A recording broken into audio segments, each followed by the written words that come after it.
The days are longer, the calendar's filling up, and I want to feel as good as this beautiful summer weather. That's why I've been loving Groons. It's one daily pack of gummies that covers my greens, vitamins, minerals, and even has 6 grams of prebiotic fiber, so I don't need to juggle a complicated wellness routine on top of everything else. They taste amazing. They're easy to toss in my bag on the go. Plus, they're vegan, gluten-free, and HSA/FSA eligible for reimbursement. Save up to 52% off with code PODCAST at Gruns.co. That's code PODCAST at GRUNS.co. Most people don't realize how much their personal information is being bought and sold every day. Data brokers are making billions, pulling details about you from public records and the internet, and then packaging and selling it, usually without your consent. That's how your information lands in the hands of scammers, spammers, even stalkers. It's why you get endless robocalls and why ads seem to follow you everywhere. That's where Aura comes in. Aura actively removes your data from broker sites and keeps it off. They also instantly alert you if your information shows up in a breach or on the dark web. But Aura goes beyond data protection. With one app, you get a VPN, antivirus, password manager, spam call protection, dark web monitoring, and even up to $5 million in identity theft insurance, all backed by 24/7 US-based fraud support. Other companies might sell just credit monitoring or just a VPN. Aura gives you all of it, together, at the same price competitors charge for just one service. Start your free trial today at aura.com/remove. Protect yourself now at aura.com/remove.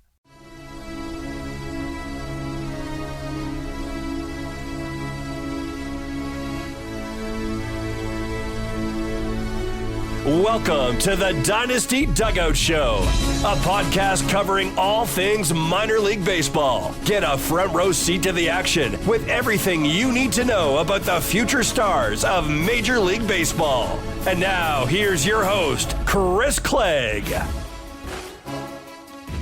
Welcome into another edition of the Dynasty Dugout Show.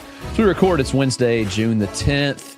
Complex ball is full roll. DSL started, which is fun. So we got some stats coming in from the DSL. Everybody's overreacting to everybody that hits a DSL home run at this point, it seems like. And everybody's going to be a dude in the DSL because there will be approximately 15 guys put up a 1,000+ OPS and have a bunch of homers and steals, and everybody will lose their mind. But yeah, that's what's going on in our baseball world right now. But as with me as always is Rhys White. Rhys, how you doing? I'm doing great. You mean to tell me that Emmanuel Luna isn't the greatest prospect to ever exist? His 3 home runs, his 455, 647. His slug is ridiculous. But yeah, like you said, 17 plate appearances. I think people are getting a little ahead of themselves. Although I like Luna quite a bit. I think he's a nice dice roll. Yeah. But he's not the truth. Like it seems like people want to talk about him as, or he could be, but we just don't know yet. He could. Yeah, I think it's just too soon to tell. I mean, we can't. I think the hard thing with DSL is like you have to somewhat overreact, like in fantasy, to get on them. But at the same time, like you don't want to overreact too much. But Luna was like a big time signee. Like I think he got like 2.3 mil or something. So it's not like a no name guy that's just hitting home runs. But yeah, I mean, we're talking about a few games sample, so it's hard to really take a whole lot away from what he's doing so far. But we're here to talk about some prospects that we've either seen in person or on film that are standing out. I actually think we've seen most all these guys with our own eyes in person, which is nice. And we're going to break them down. We're going to break it down, hitters and pitchers. Just really want to talk about some guys that we haven't talked about a whole lot. And maybe they've moved up our rankings, and maybe the question is just why. And so we'll talk about those guys, both that Rhys and I have seen. We're going to start on the hitter side of things tonight, and Rhys is going to lead off with hitter in the Padres org, who's pretty interesting. And I was a little bit low on him coming out of the draft due to a really high chase rate, but I think he's cleaned up a little bit. Who's that guy, Rhys? It's Ryan Wideman. You're talking about elite level athleticism. Like it jumps off the page. Like when you see him run, when you see him play center field, it is absolutely ridiculous stuff. And he takes that onto the base pass. He stole 37 bases this year. He's probably going to steal 100. Like I've noticed that when I watched him in game, and then when I've watched him on film, catchers just don't even try anymore. Like he just gets on first, and it's just like, okay, you just gotta let him. He does not like to get on first all that much by the way of walk. He's walking 6% of the time, but also if I was hitting 314, 379, 516, I wouldn't be going up there to walk either. So he's got that going for him. He does need to be tested a little bit, but this is a guy with pretty ridiculous raw tools. It's just will he make enough contact to be anything more than like a fourth outfielder type in real life? But he can flash a couple good seasons if the contact rate and the chase rates are sticky. Yeah, it's interesting that he's still hanging out in single A. I'm kind of wondering about that move. I mean, he's 22. He'll be 23 later this year. I mean, it's a third round pick out of college. It's not like that this is a prep bat that we're looking at. But I think if it clicks, like there's certainly something here. And you're right. I think it's a name to know. We've seen some improvements on the ground ball rates. And like you said, the speed's kind of elite here. So there's some power to tap into as well. The contact's been decent. I just worry about the approach with Ryan Wideman. But at the end of the day, I think that he's a player that, like, if you invest in him, like, it's going to cost you nothing. And worst case, like, you just churn the spot, I feel like, with this kind of roster spot, unless it's a super deep league. But what are your thoughts for fantasy? Like, how high would you be willing to go on him for fantasy? I think he's definitely a top 300 fantasy prospect for sure. Maybe even like top 250. Like, he is someone who I just want to, in those spots, right? And I think you and I talk about it a lot. People should be willing to churn a little bit more, reserve the last 4 or 5 roster spots to guys that you can, for the Ryan Widemans, because how often do you get a chance to get this level of tools, right? And for fantasy, I think that the upside is pretty high. Like, it's maybe 20 home runs, and stolen base tallies can be whatever he and the Padres or whatever the next organization is want it to be, because he's got some base running savvy. He's got like elite level athleticism. Like, it's probably 70 speed, maybe if you want to get real aggressive, like 80. But like, I'm gonna comfortably say 70. He's one of the fastest guys I've seen in a long time. Probably the closest comparison, like body wise, is like Denzel Clark. Like, you see these guys and you're like, I don't know how we're the same species. And Ryan Wideman moves different. Is the best way to describe it.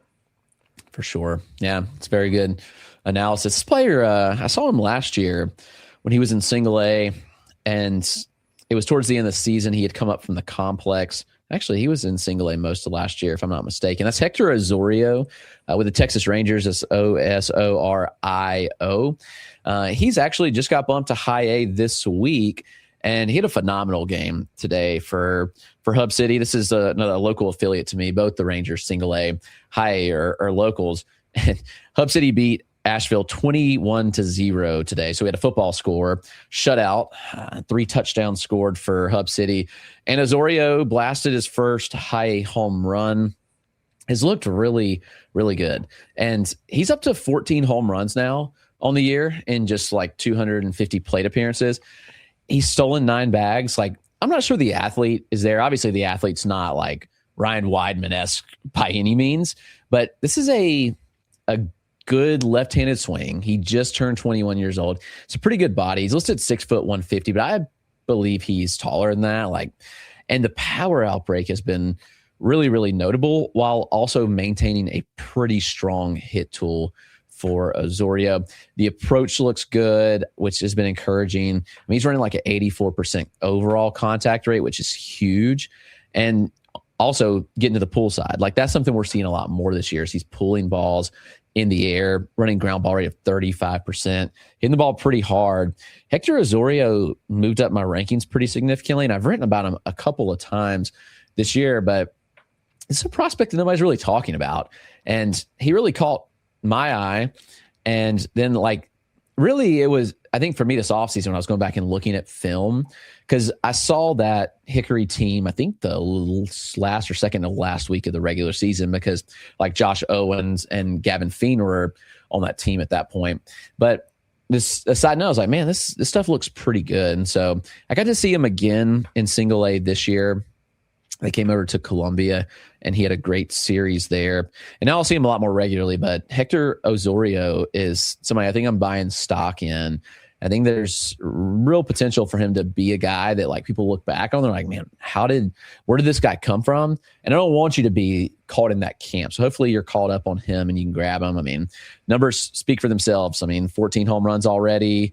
He's stolen bags. Yes, he's been caught 6 times in 15 attempts. So we don't love that, but I don't think running will be a huge part of his game, but the power's there, the hit tool's there as well. So that's my my soapbox on Hector Osorio. Rhys, who's your next hitter? My next hitter is someone that I saw last year. I did not get the chance to see him, and I won't get a chance to see him unless I somehow end up in the Pacific Northwest, where I don't know. If I end up there, there's other things that we have to talk about. But Kayson Cunningham, I saw him out of the draft. I made sure to go see him.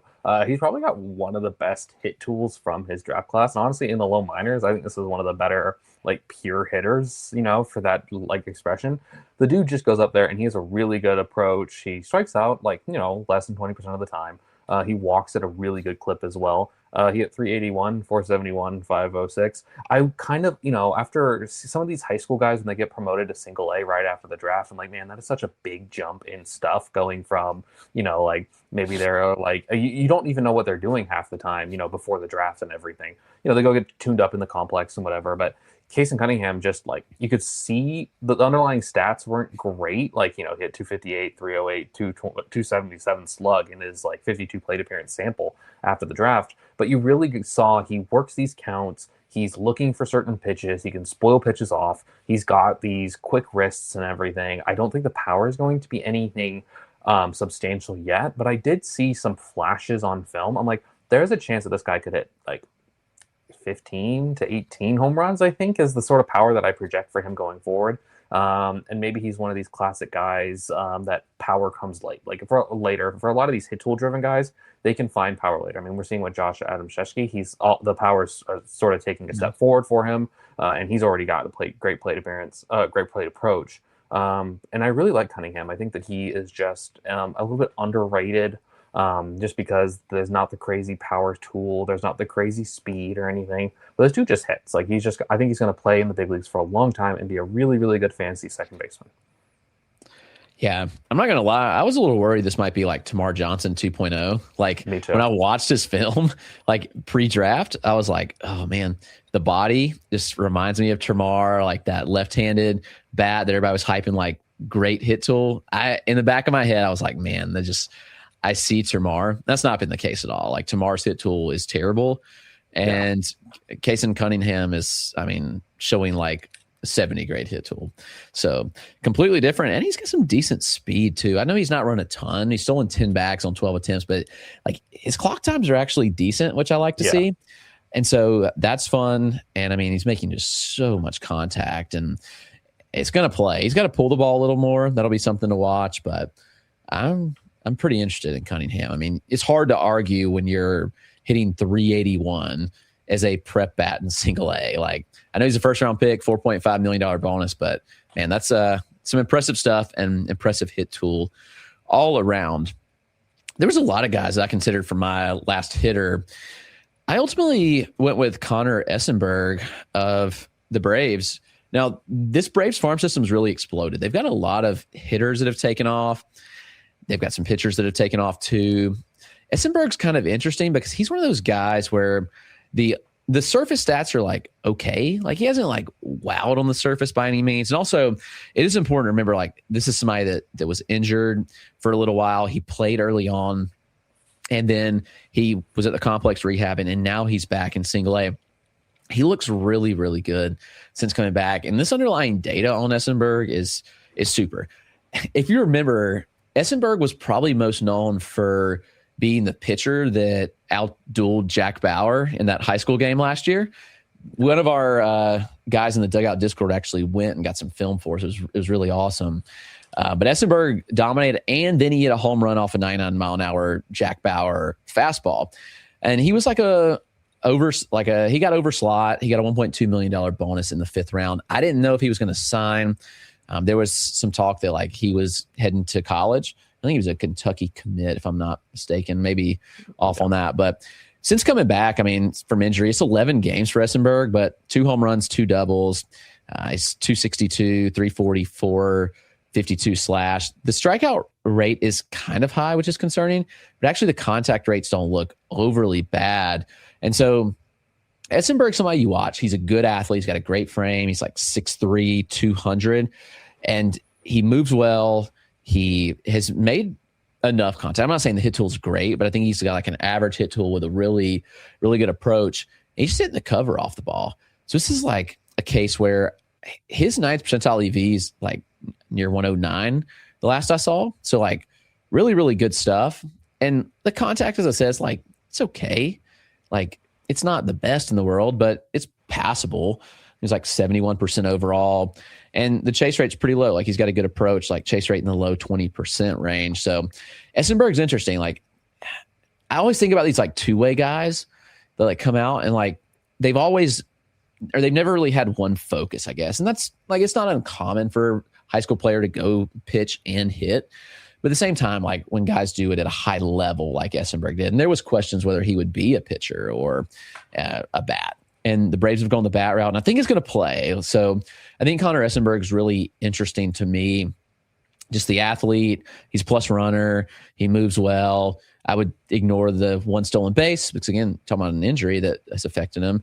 But at the same time, like this dude can run. He's got serious juice, and even if the hit tool's like 40, like which I think could be better. I know the strikeout rate suggests otherwise, but Connor Essenburg, I think he can really swing it. It's going to be an interesting player to watch develop. There's a lot of players in these Braves farm system, but Most people don't realize how much their personal information is being bought and sold every day. Data brokers are making billions pulling details about you from public records and the internet, and then packaging and selling it, usually without your consent. That's how your information lands in the hands of scammers, spammers, even stalkers. It's why you get endless robocalls and why ads seem to follow you everywhere. That's where Aura comes in. Aura actively removes your data from broker sites and keeps it off. They also instantly alert you if your information shows up in a breach or on the dark web. But Aura goes beyond data protection. With one app, you get a VPN, antivirus, password manager, spam call protection, dark web monitoring, and even up to $5 million in identity theft insurance. All backed by 24/7 US-based fraud support. Other companies might sell just credit monitoring or just a VPN. Aura gives you all of it, together, at the same price competitors charge for just one service. Start your free trial today at aura.com/remove. Protect yourself now at aura.com/remove. Let's transition over to the pitching side. And the Angels have done some interesting things with pitchers, and you've seen this guy a couple times, I think.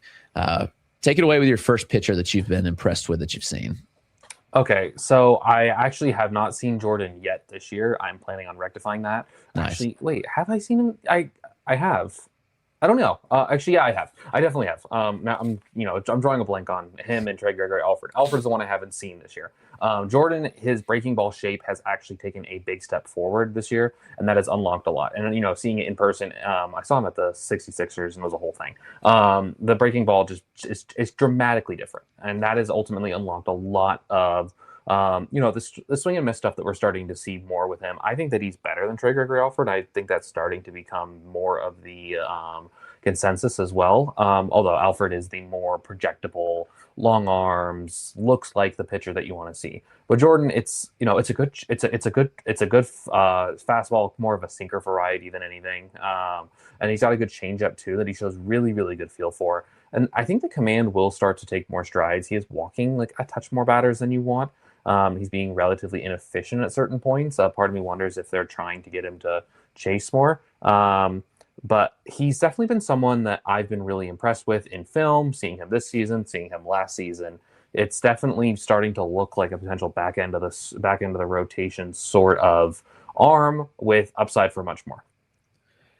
Yeah, he's a fun name. And I think that single A affiliate for the Angels is about to get some more good arms. They've got some fun guys on the complex right now, like Johnny Slawinski and Talon Haley. They've got some. They did some interesting things last year in the draft, so you'll have some guys to go see for sure. Yeah, they have some guys that I'm very excited to see in the second half of the year. They had a really good draft. Like they just it seemed like they just did an oops all pitchers sort of thing. They drafted a few hitters here and there, but I think that their recent focus on pitching has kind of gone a little bit under the radar because they are an easy organization to poke fun at and everything. Bremner's Bremner's, there's not a lot of ceiling. I talked about pre-show. He's not a lot of ceiling, but a pretty high floor. Snead, starter reliever. Alfred's probably a reliever, but he could be good there. Jordan's pretty good. Sawinski's pretty good. They almost got Angel Cervantes, but they didn't. There was a rumor going on around there that he had a deal, and he's looked good at UCLA. So they're obviously targeting interesting pitchers that have interesting pitches for the first time. It always felt like they were drafting these college performers who have very limited ceilings. It seems like they're starting to break out of that a little bit, which I've very much enjoyed because it makes my coverage a lot more interesting when the Angels affiliate's more interesting because I get more interesting prospects to see. Absolutely. I was just realizing I have severely limited myself to just 2 teams on all these players discussed so far. But my first pitcher is AJ Russell, Texas Rangers. This was obviously he was a high-end draft prospect, injury last year, came back towards the end of the season. But AJ Russell has been really good. And he's somebody that he just has electric stuff that's really going to play. Now, I'm not going to sit here and tell you I think that this is a starter proof profile because it's not. But at the end of the day, Russell has some unique traits that really allows his stuff to play. He throws from a really low release height, creates some good ride on the fastball. He can work it up to the upper 90s, which is a lot of fun. And ultimately, I just think he looks the part. I've got to see him once. He's fun, man. I feel like overall the command has been pretty good as well. And he's striking out 41% of batters this year. He hasn't built up to going super deep into games. At this point, we've seen him go into the 4th inning twice. He's not completed 4, but last time out, last week, it was 3.1 perfect innings, 10 batters faced, 5 strikeouts. So good stuff. I think that he's going to continue to really build his stock. I think that fastball is plus or better pitch. He throws it for strikes.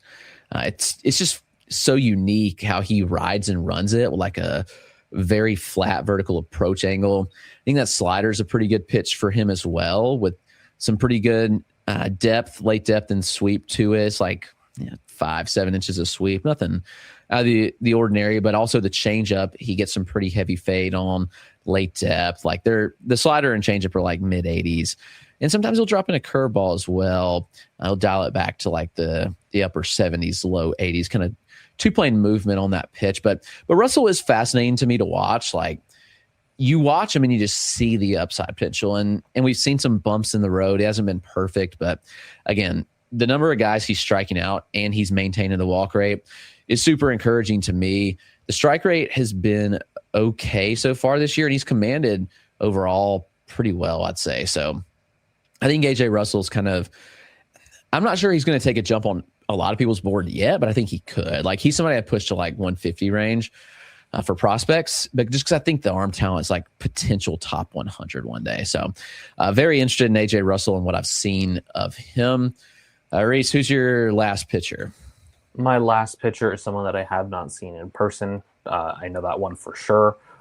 It's Michael Lombardi. He is a pitcher in the Kansas City Royal system. Have you had a chance to see him? I think he's near your neck of the woods. Yes. Yeah, I have seen Lombardi. So okay. He's been with Columbia. I wish they really should move him out of Columbia. Another one, why is he still in single A? Yeah, he's walking a little bit, but he's definitely someone that I've been really interested in. It's last I saw was a 5'10", 5'9" release height on the fastball. The fastball gets upwards of 20 IVB. It's a pretty ridiculous fastball. And sometimes these fastball guys who can have that high IVB do run high walk rates at certain points because they're just told to throw the fastball up, and maybe some guys will swing at it, some guys won't. But he's such a good athlete. He was a former 2-way guy at Tulane. You talked about it with Essenburg, right? We like these 2-way guys. I especially like them in fantasy. I wish that more of them would be more hitters because obviously we want more hitters than pitchers. But these guys that just get to focus on one thing, especially college guys, we see they take a big step forward. That's what Brody Hopkins was, right? College shortstop, small school. Not that Tulane's a small school by any means, but it's we're seeing Michael Lombardi sort of flourish in this being a pitcher. The walks are low, but he's not getting up a lot of hard contact in the videos I've seen. Obviously, you can't really tell as much from the stream, how hard the ball is off the bat. You would know better than that. And I'm glad that you actually you've gotten to see him. I think he's he's got enough stuff to be a starter too. Even if he's a high walk rate guy, I just really like him. I liked him in the draft, and I was like, this is not the best landing spot for him, but because I obviously wanted him to go to a pitching organization that does a little bit better job. But it's not like the Royals are like the worst organization either. They do a decent job. They can keep him and Kendrick Churio, sort of moving forward. They're going to be two interesting pitching prospects for them for an organization that is kind of shallow on the prospect end. Although they do have some high end, they do have some guys who might become high end guys because their upsides are pretty crazy, and they've been going more upside hunting lately, which I've been enjoying from the Royals. Yeah, really enjoyed how they've drafted recently. It's given me some more interesting guys to see, at least locally, which is helpful, because that hasn't always been the case with people thought that some of the guys like Gavin Cross and some of those guys were going to be Eric Pena. You man. remember the Eric Pena hype? Eric Pena still holds the record for most home runs in Colombia, largely because he was there for 4 seasons. Oh, but I remember when they signed him, everybody was like ranking him absurdly high. Speaking of home run records, I just saw on TikTok today that Andrew Fisher has the home run record for Wisconsin in a single season. Yeah, wow, that kind of shocked me because the Brewers have had good prospects flowing through that system. Like and they keep guys at a spot for quite a while. I mean, he's he doesn't make a lot of contact, but when he does, it tends to go pretty far. So, yeah, that's worth a talking point at least. Like, I mean, it's awesome. I'm happy for Andrew Fisher that he's got 18 home runs, unless he hit another one today that I'm not aware of. But which he might have. Yeah, it's possible. I mean, he's hitting home runs left and right. I mean, just putting the ball in the air, he's got 34% home run to fly ball rate, and the EVs are good. Like the EVs are much better than they were last year post draft. Well, he was injured, or he was dealing with some kind of injury, but the reality of it is, like, guys, Andrew Fisher should not be considered in like top 50s. Like, I've seen him in like top 20s. He is just look at the strikeout rate. Like he's like almost 34% strikeout rate, which is terrible. But the end zone contact rate's like 67%. Like, I just think he's going to get chewed up so hard against better competition. And I'm wondering if they're just leaving him in Wisconsin in hopes that they can trade him. Maybe not. I mean, maybe they really like him, but they have like 5 of these profiles, like Blake Burke's. Blake Burke might be the better like profile, similar, but I don't know. I'm not an Andrew Fisher guy, and I don't know. I'm just not really there on him personally. I complain about guys who have 70% zone contact. If you have 60% zone contact, I'm just like, it's like almost looking the other way in a way. I know I have to acknowledge Andrew Fisher exists. Don't get me wrong. But it's just such a tough profile. I mean, he does hit the ball hard when he does make contact. But, like, I mean, even double-A pitching, I think, will be a real struggle for him. I think it'll be, like, in double-A, you got guys who can start actually, like, spotting their fastball on a more consistent basis and, playing more east-west and north-south. So I'm just, like, I wonder if they're slow playing him for that reason. They don't want him to get overexposed. Because, I mean, if you just look at the surface stats, right, 283, 431, 644 with 18 home runs, that's a guy who should be promoted. And especially an advanced college guy who played in the SEC and did well in the SEC should not be spending this much time in high A. But obviously, the Brewers know more than about anybody. And I'm just fascinated by the profile in a weird way. But I also don't want to be stuck holding the bag if he makes it to double A and all of a sudden he just starts, the strikeout rate jumps up even higher than it already is. Yeah, absolutely. But that was a side tangent. Yeah, a little tangent on. But my last pitcher is one that I think is just about to skyrocket, and that's Braves lefty Briggs McKenzie, 19-year-old, drafted 4th round last year. He did get a huge bonus, near $3 million, and this was somebody that got first round buzz towards draft season. So for the Braves to buy him down to the 4th round was pretty huge. And there's been some notable things take place because the fastball was kind of the question. Like, he would sit like 91, 92 on a good day, but he was mostly like 90, 91. Fastball's ticked up. He's like sitting 93, topping 95 now. It's a really tough arm slot for hitters to pick up on. He gets good arm side movement on the pitch, and he spins the ball so well. You talking about like why he gets arm side run? Like the fastball's RPM, like 2,600 RPM spin rates, like really, really good stuff there. The sweeper, dominant, like 80 miles an hour, 3,000 RPM. He's got like 16 inches of sweeping action. with some good late depth too, which I like to see. And the changeup, I mean, he runs it the other way 18 inches. So like you're talking about some really good horizontal separation where he can really fool some guys. And the Braves organization clearly liked what they saw because he was in Augusta for one start and he's already off to high A. We know the Braves get super aggressive on guys that they like. I hope that they won't like do him a disservice. I'm not sure that he can't handle high A though. I mean, the velocity is the biggest question mark, but I think the traits are unique enough where 93 can play right now. And you hope that like, this is a lefty. So like you hope he's 6'2", 6'3". He's still got some weight to add. You hope that like one day he sits 95. And if so, like there's going to be some dominant stuff going on here. I mean, 8 Ks, 1 hit, 1 walk, 0 earned in his single A debut over the weekend. I think it was last Friday on 5 innings pitched. And we'll see what he does in high A. So I was not in Augusta.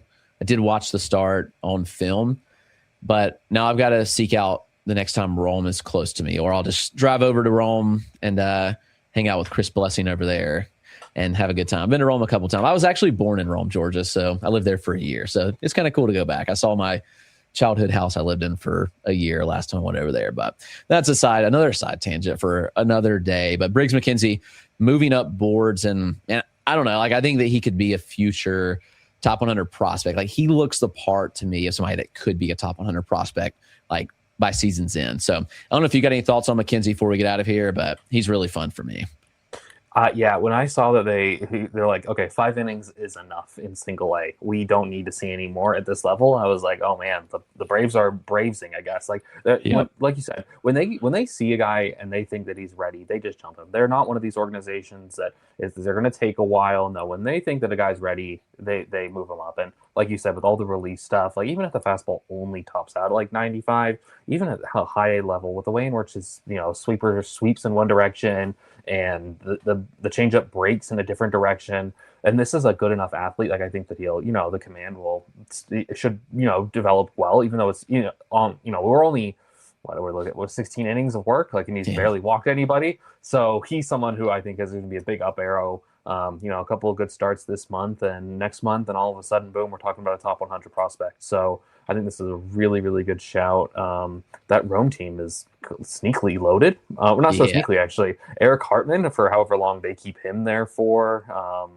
John Heel is there right now, too. So it's a good team, and he's going to make that team even better. Southacene moved up, too. So Southacene, that's right. Good draft by the Braves. Caminiti's still there. So, yeah, this is a fun roster right now. This is the best the Braves farm system has been since the Acuna, Albies, Riley days, in my opinion. And it came out of nowhere, which is crazy. But is it a future number one farm system? Probably not, but it's much better. Got to think that there was some sort of turnover in the scouting department or something. Because for a while, it just seemed like they were not hitting on all cylinders. Like Drake Baldwin was a good find, don't get me wrong, and he's a good player. But like they weren't hitting, at this rate, and guys breaking out in the low minors. And obviously they're fully done with the scandal and all the punishment. So maybe this is the fruits of that punishment are starting, or not fruits of the punishment, but they're done with the punishment, and everything's sort of going to be taking a step forward for them. Yeah, I think so. And even some guys like that seem like bust, like Isaiah Drake, he's cooled off a little bit, but he's a different hitter this year than he has been, which is kind of fun to see. I'm not saying like Drake's like a world beater, but he's better, which is great to see. So even some guys that like have been in the org, like something took place this offseason, and I'd like to get to the bottom of it because it's been really, really fun to see. But it's going to wrap us up, hitting the 30-minute mark here. Good time to get out of here. But it's again, we recorded Wednesday night, June the 10th. We'll have this out in the morning for you. So if anything happened tonight that we missed on any of these guys, that would be why. But it's been a fun time, and we'll get back with you next week. But be sure to check out all the articles on the site. Got plenty going on, all the ranks, all the daily articles, all the good stuff. So go to dynastydugout.com and check that out. But until then, we'll see you next week.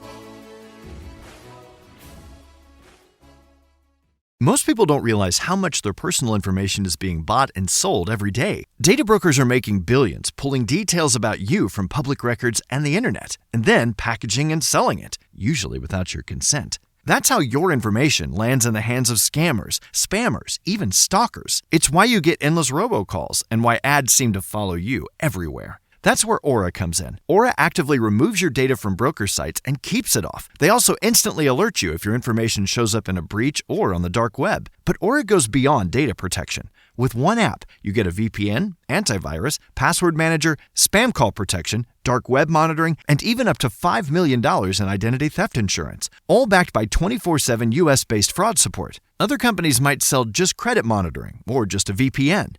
Aura gives you all of it, together, at the same price competitors charge for just one service. Start your free trial today at aura.com/remove. Protect yourself now at aura.com/remove.